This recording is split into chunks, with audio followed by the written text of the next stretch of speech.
Brass is dead, thanks to you. Skyline's words echoed in my mind as I pushed the carrots on my plate around. You get to live with it, Backlash, for the rest of your fucking life. 6 months. That's all the rest of my life might come down to mean. Is there something wrong, Mr. Backlash? Sourdough asked me, looking more concerned than he had needed to over me. As it turns out, he was the proper pony who I had traded my shop to for the gems to save Isaac's life. He owned and operated the bakery that would have been next door to my shop, had I opened it. Instead, using my gift to expand his shop. Is your meal not to your satisfaction? You can just call me Backlash. I smiled and pushed my plate back, looking up at him. And no, there's nothing wrong. I'm just thinking about things. Ah, I know that look well. He sounded delighted, which was slightly puzzling. He leaned forward and cupped his chin with a hoof, cocking an eyebrow. Thinking of a special sum, pony? He felt a flush across my face as the night long when I spent together flashed into my mind. Ha, that you are. I chuckled nervously, shrugging. Yup, you got me. I rubbed my empty eye socket. The patch that Dr. Fitz had given me made it itch like nothing else. I glanced over the window, wondering just what Longbow was up to right now. We had been given the night to rest, seeing as Ditzy wouldn't be able to show up until morning, and Longbow had disappeared shortly after Sourdough offered to buy me lunch. Wondering what she's gotten herself up to? His smooth voice was so solid, not even a hint of it was a guess. How did you... I scrunched my muzzle, looking at his wide smile, a deep laugh roaring out from him as the entirety of the restaurant around us turned their attention to us. Oh, because I've been there myself once or twice. He wiped the joyous tears from his eye before straightening himself out again. My wife, Twist Tie, was the most beautiful mare I'd ever laid eyes upon. Why, the night we met, I felt like we had been destined to be together forever. I was no more than just a foolish young stallion at the time, and I had no idea what she saw in a pony like me. That's pretty much how I felt about Longbow. I smiled and shook my head. She's like no other mare I've ever seen. Oh, and what adventures we had, running around the wasteland, making a living however we could. But we always had each other. His gaze softened, staring past me as he reminisced in his mind, his smile dripping off, slowly at first, but noticeably enough that I knew where this was going. 5 years. That's all we had before last winter. I kept silent, not wanting to ask what happened. I don't want to pry, even if my curiosity clawed at the back of my mind constantly. All I could manage was, I'm sorry. No, it's quite all right. Her only regret was that she won't get to see the girls grow up. He pushed his plate away from him, having lost his appetite, it seems, as well. My only regret is that they know they will now grow up without knowing who their mother is. Thank you for the meal. I forced a smile, knowing full well that both of our moods had dripped into territory that polite conversation could not fix. Thank you as well for your generous donations to your shop place. It's my hope that one day Sunnybun or Cinnabon will take over the bakery for me. Your space will go a long way with helping secure my family's place here in the tower. He returned his own forced smile, nodding as he got to his hooves. Until next time, Backlash. Until then, I replied softly, watching as he turned and headed out the door. I sighed and pushed myself up, walking to the door of the restaurant. I could see the weary gazes of the other diners glaring at me in disgust, now that my darning partner had departed. Somewhere deep inside, I wanted to get angry at them, to yell at them, to flip their tables and stomp their bodies until they looked worse than even I did. In my mind, the echo of Fortitude's laughter resonated as I tried to bury that thought. Even in the silence of my own thoughts, she persisted in trying to tear me down. I opened the door and headed out to the main hall, finding Skyline was resting back against the wall next to the restaurant. She looked up as I stepped and looked at her. The tired look she held told me that she hadn't slept since yesterday, but the look of determination made me know that she had no intention of sleeping until whatever was on her mind was settled. She put herself up and walked over to me, not even flying like normal. She was worried about me again. "It's cancer," I spoke, guessing at what she wanted to know. The look of shock, horror, and sadness that crossed her face told me that I had guessed correctly. "Doc says I've got 6... I was interrupted as she threw her hooves around me, squeezing me tightly as she sobbed into my chest heavily. I put my forehooves around her, using them to comb through her messy mane. I didn't know what to do. How can I comfort her when she knows that I won't be around much longer? How do I go about telling every pony else that this is it? That after dealing with 42, things won't just go back to normal?" Skyline prodded me with her hoof as she looked up at me, as sad as I've ever seen her. You promised you'd never leave again." With everything that I'd put her through, with as hard as she had to keep fighting to keep from losing me, I could tell she was on the verge of just giving up. She sniffled as her eyes darted about and thought, "There has to be some way. Something that can help." She gave a small smile that I could tell she was pouring all her strength into making. "Right? We'll just find something somewhere." There was no point in trying to lie to her, and from my silence, she knew I wouldn't even try. As much as she wanted that lie now, there was not something that I would be able to help her with. "It's all right." I finally mustered up the strength to speak. 6 months is a long time." I continued to brush at her mane, shifting my gaze away from her. "Besides, you'll still have Carlotta, and you'll have Pallet as well. She'll need a Pegasus to help raise her, you know." "I just want my brother." She spoke softly, bearing her muzzle into my back.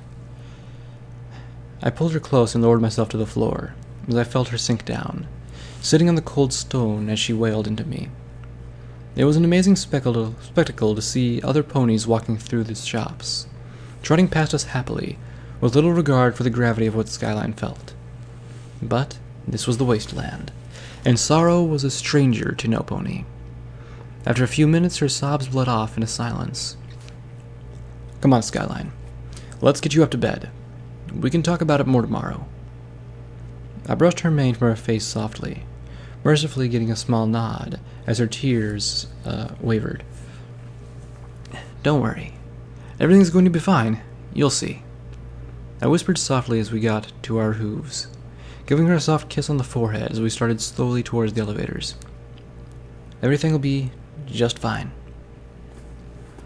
I spent an hour sitting outside the room Skyline was put up in, listening as she cried herself to sleep. Of everything that I've known, that I've ever had to do in my life, forcing myself to stay and listen was the hardest. The fact that she was about to lose the only family she's known after hers left. She was something I couldn't even pretend to understand. I know that I can't screw this up now. The silence that fell through the hallway told me that it was time to go, and as I rose to my hooves, I thought about what I would need to take down 42. The Buckland Bridge was an odd place for a final stand. I don't know about tactics, but I know that to put yourself in a position where you'd be attacked from two sides was probably a bad one. I know that 42 wants me to look at it like she screwed up, like there's something I should take advantage of, but there should be more to it than just that. I hoofed to the elevator panel, thinking to myself about any way 42 could use the bridge to her advantage. The elevator door opened with a ding. An unarmored longbow stood inside and smiled as she saw me. "Oh, I was just coming to find you. The DJ asked me if I could meet with him and talk more about cooperating with the Rangers." From what I could observe, she knew that I wasn't holding up so well, but didn't seem to want to mention it. "Would you like to go with me?" Actually, she didn't look like she was holding up so well either. I gave her a small smile as I stepped into the elevator, leaning close to her as the doors shut behind me.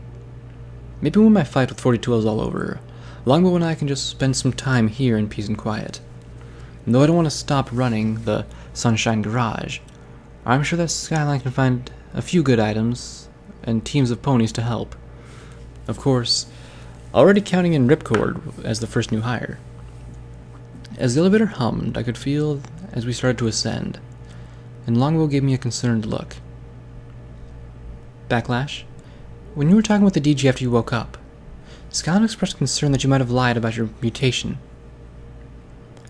She frowned as I did my best to avoid her gaze. Is that true?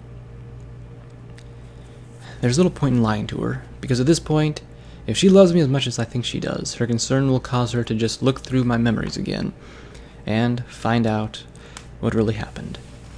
If I can't avoid it, and have to tell her the truth. Even if it still scared me half to death to hear the words out loud. I'm fine. Nailed it. Now she knows you're lying. Sky wasn't wrong. I didn't tell you the full extent of what happened, but it's not severe enough to affect my chances of stopping 42. The elevator dinged and the doors slid open, revealing the statue in the foyer of DJ Po3's level. My mutation can wait until after all this is over. So, whatever it is, it's treatable?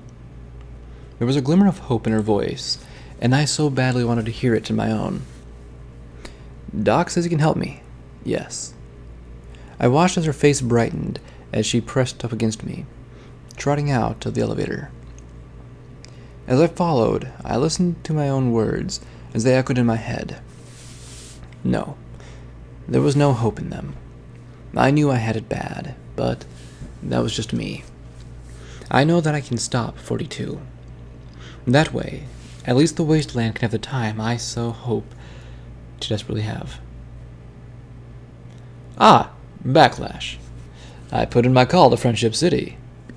DJ Pone 3 called out as he trotted into the room, a clear tone of resolve forming the foundations of his words. Their main technician says it could take a few days to disconnect everything safely in order to not fry any chance of restarting the grid some other way. But I pulled a few favors and got them to agree to hoof it over to you. And what about Ditzy?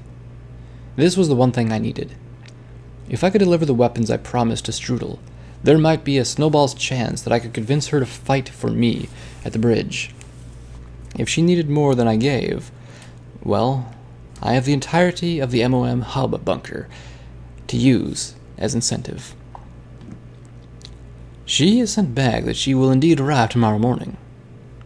He let out a sorrowful sigh as he continued to trot past us, hoofing at the door across where he came from, but stopping just short of opening it. His horn glowed as he removed the glasses he wore, lifting a small cloth to them and glancing back over to us. The bags that hung under his eyes were worse than both Sky's and Longbow's were, his expression running even more ragged than I thought a pony's could. Sorry, Miss Longbow, but we will discuss this at another time. My son requires attention. Hold up there. Are you taking care of him by yourself? I probably could have phrased that better, and even though I could see his anger from my careless words, he was too tired to act upon it.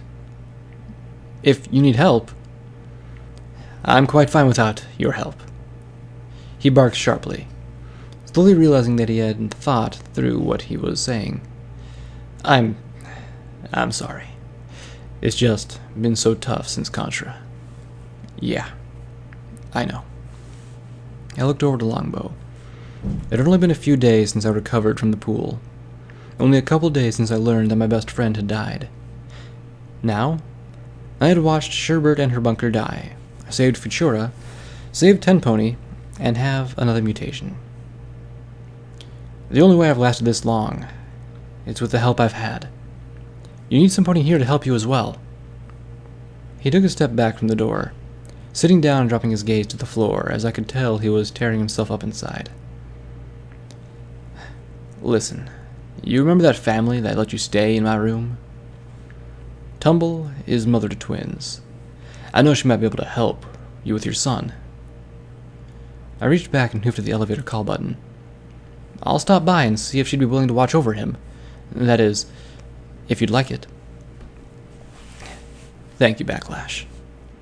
He smiled and put his glasses back on, only masking the pain of loss he still held in his eyes. It'd be grateful if you could do that. The elevator dinged open again. Longbow and I turned back in step before he spoke up. Oh, and one last thing. I perked my ears and looked back as Longbow held the door open. I got a transmission the other day that I wasn't expecting from a good friend. She told me that I ever met a crazed, half-burned stallion out there, to inform him that the next episode of her radio play would be done soon. Give her my thanks. I smiled at that, entering the elevator and hitting the button numbered 4, bringing us to the shopkeeper's residence floor. It was time I see how Dipstick and his family were doing. After getting things settled, both Longbow and I agreed that we could use some sleep. Though Longbow sent me off to bed alone, she had promised that she would just follow just as soon as she discussed plans with Maple, so we could get things rolling with Strudel. Even without having to tell her, I think she arrived at the same conclusion that I did, knowing that having rangers back us up at the bridge would be in our best interest. But, as I had been the last few days, my sleep seemed to be dreamless. I woke when I heard the door to the bedroom open. The heavy yawn of Longbow entering made me stretch my legs and smile, knowing that she'd finally come inside. I opened my eyes to greet her, finding that the clock on my pip-buck read that it was now 8 in the morning. Are you just getting in? I was mumbling, using all of my focus to make sure I even got the actual words out of my muzzle at all. Yes, no. She looked around lazily before getting out another yawn. I had a nap earlier when we got back from base. That snapped my mind awake. Base? What base? Maple and I walked back to Strudel, Alpha, to talk to Strudel, 'cause Maple makes me hungry. She wobbled her way into the bathroom, barely standing on her hooves, as she slurred her speech. I struggled to untangle myself from the bedsheets, as she caught herself when she misstepped. You shouldn't have gone. You need rest. I finally freed myself and quickly made my way to her, reaching her just in time to have her collapse. Longbow! I brushed her mane from her face as I started to panic. Longbow, please, wake up! I tapped her cheek lightly as she stuttered and blinked groggily, looking up at me with a confused face. Hey, when did you wake up? She smiled, her words sounding as if she wasn't even paying attention to what was around her. It's time for the cat with the salad, isn't it? That's it. I'm taking you down to Dr. Fitz. I wedged myself under her, shimmying her onto my back before turning and heading for the door. I did my best to canter towards the elevator without having her fall off, but as Longbow wasn't moving much, seeming to become more and more out of it by the moment. I mashed out the elevator button, for as long as it took for the metal box to arrive, quickly getting it in as the doors opened. I turned around and repeated my button-mashing performance on the lobby key, hoping that my quick taps would somehow make the machine realize that I needed it to go faster. From the point when the elevator stopped to when the door slid open was enough for me to get through. An eternity of time seemed to pass. What they needed was better maintenance men around here to keep this piece of shit running. The thought of volunteering for the job after I killed 42 momentarily crossed my mind, but then I shuffled it back into the care about later section of my brain until Longbow was alright. I weaved my way through the dozen or so ponies that were walking through the halls this time in the morning, though annoyed to find that for some reason they all lined up perfectly in their various paces to get in between me and the clinic. I didn't even bother with telling them to move, knowing that it would be ineffective, and instead used my considerable weight to barrel right through them. I finally hooked my hoof around the office door as I panted heavily, throwing myself inside. Doc! Longbow needs help! I screamed out, the sudden burst of activity making him toss some papers into his magic in the air. I didn't even wait for his instructions before laying Longbow as softly as I could down on the examination table, backing up as I listened to her breathe softly. What seems to be the problem? He came out of his office and levitated his stethoscope from a nearby counter. She came into the bedroom looking woozy and barely able to stand. My heart pounded against my ribcage, and my legs wobbled as I stared at her, praying to the goddesses that she would make it all right. And then she started speaking gibberish and collapsed. I hoofed at his face and pressed my forehead against him to make sure he was paying attention. "You've got to help her!" He roughly pushed me back and pointed his hoof to the door. "I'll do everything that I can to find what's wrong. But you need to sit outside." He adjusted the lab coat he was wearing and levitated the stethoscope up to his ears.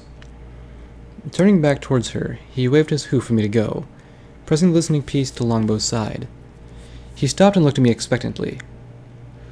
"Unless you've become a medical expert overnight, I need you to leave me to work." I nodded and left, shutting the door without another word and sitting myself back against the wall next to it. A whole lot of bad raced through my mind as I sat against the wall.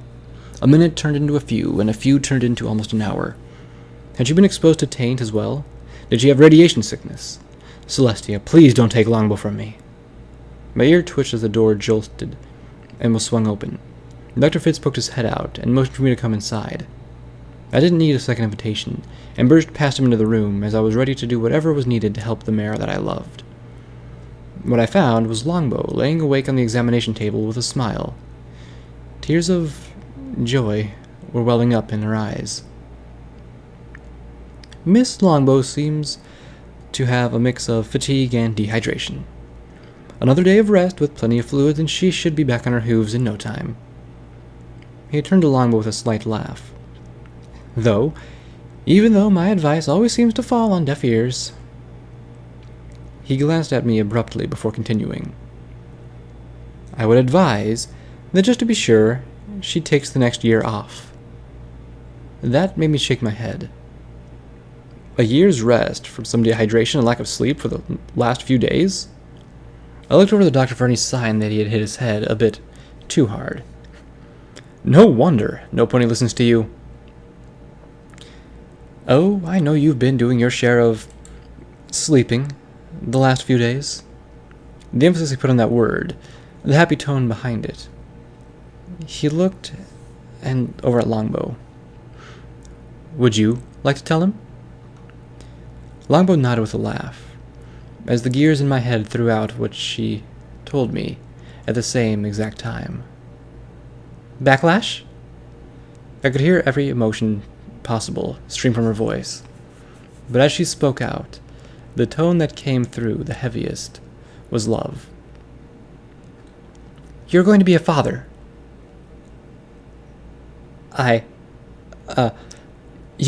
When? I stood there looking every part the fool as everything ground to a halt in my head. My body finally took over before my mind caught up, galloping up to her and throwing my hooves around her tightly.